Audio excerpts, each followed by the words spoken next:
Annie here. I thought I was done with the videotaping for the day. I tend to do did I just squeak?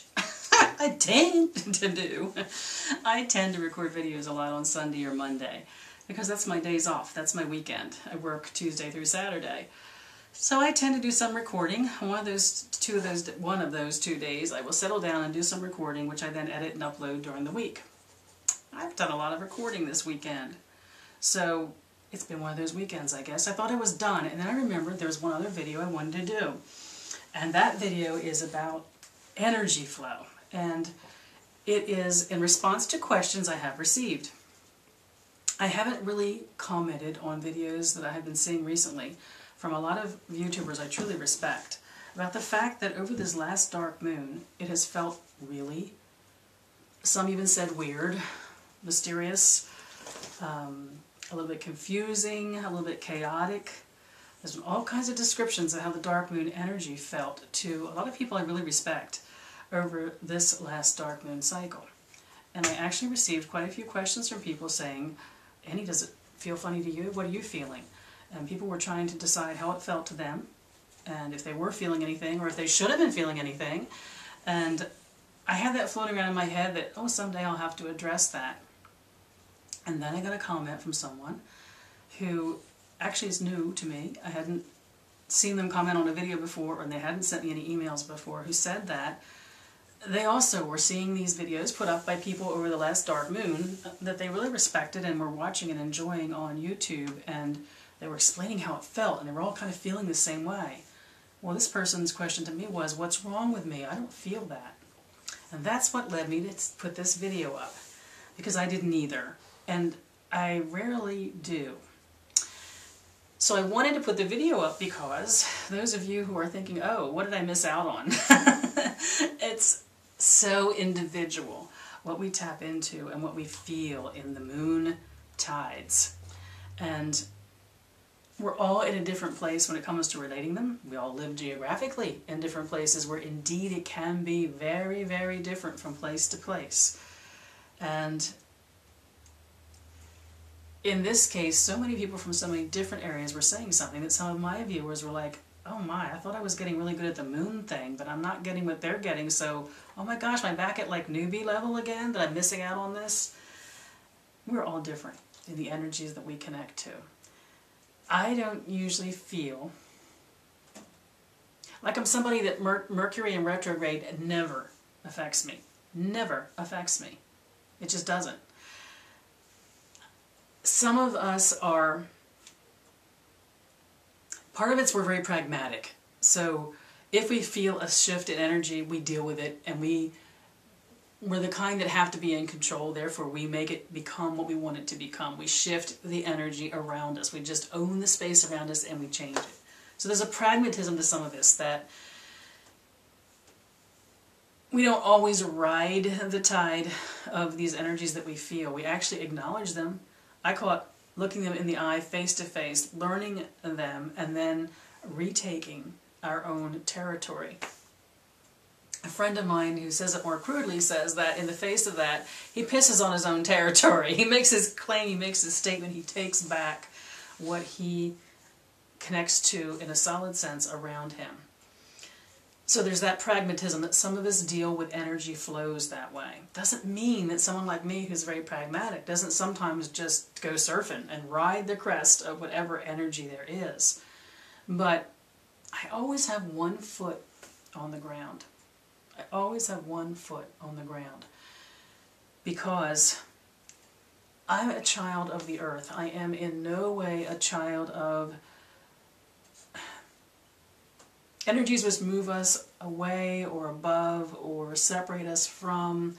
I have no connection to the energies a lot of you do that have to do with ascension, and I am so mundane, and by that I mean in a holy sense. I'm so much a stone on the earth.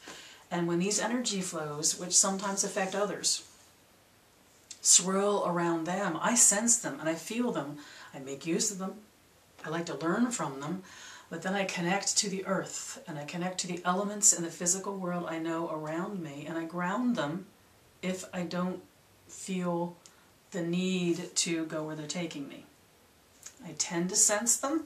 I certainly sense those beautiful, wonderful, chaotic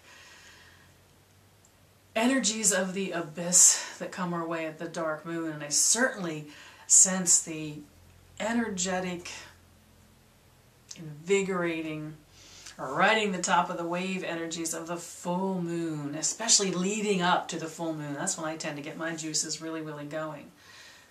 But never for me is it something that takes me outside of my grounded connection to the four elements that I am most bonded to and which ground me in my physical place. So the reason I'm sharing this is I was very interested to listen to the videos about how the dark moon was affecting some of our YouTube friends this past month. And it affected me basically the way it always affects me, deeply and in its place. And it didn't carry over beyond its place because I embraced the returning spark of the new moon within a night or two of that dark moon.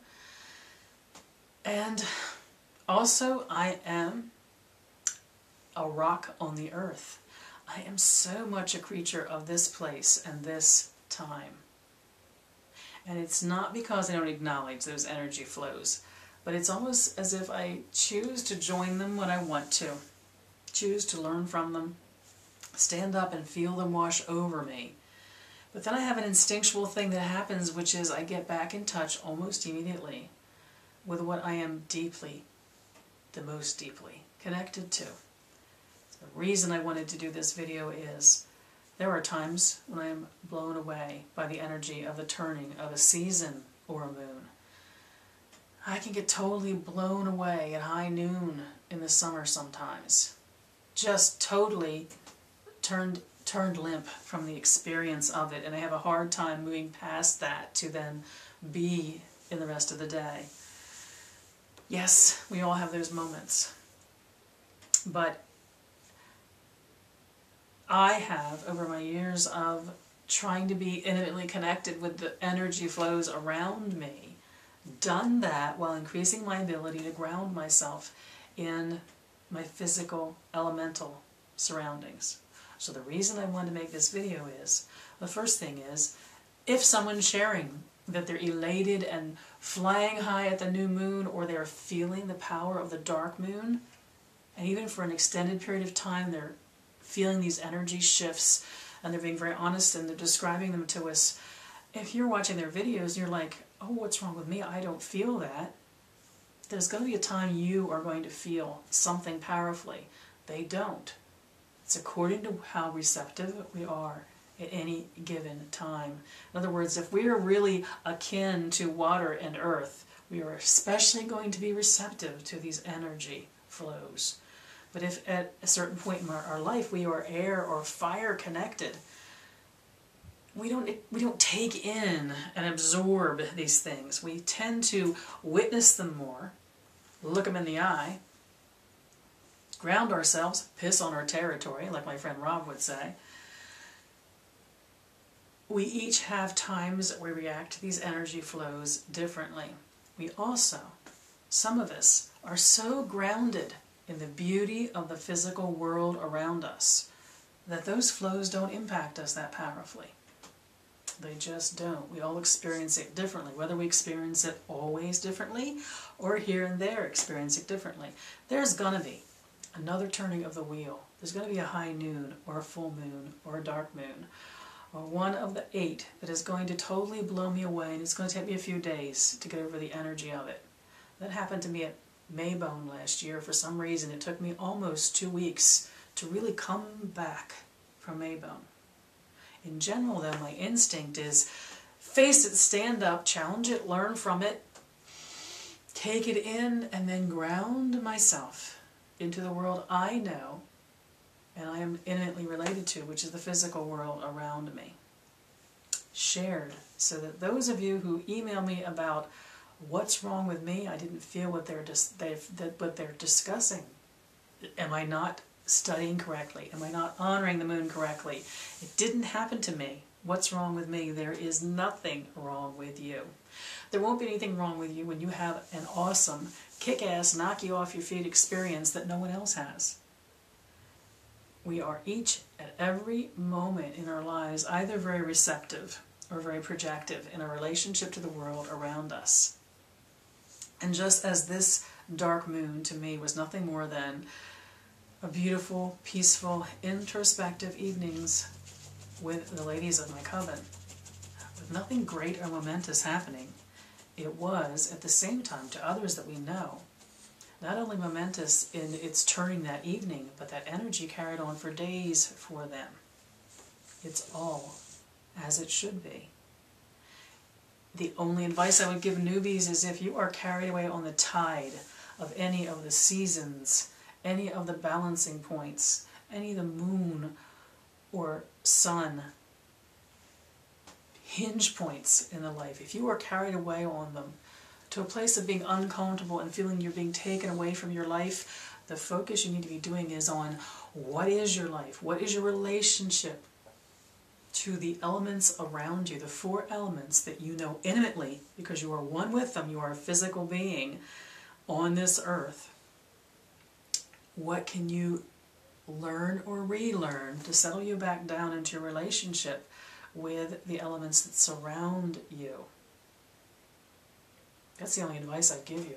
If it takes you away to an uncomfortable level and you feel like it's carrying you away on a tide and you're not able to settle back down in your life and make use of the information that tide brought you, you might want to think about what is your connection to the four elements and how have you grounded yourself in the physical world, which is your home.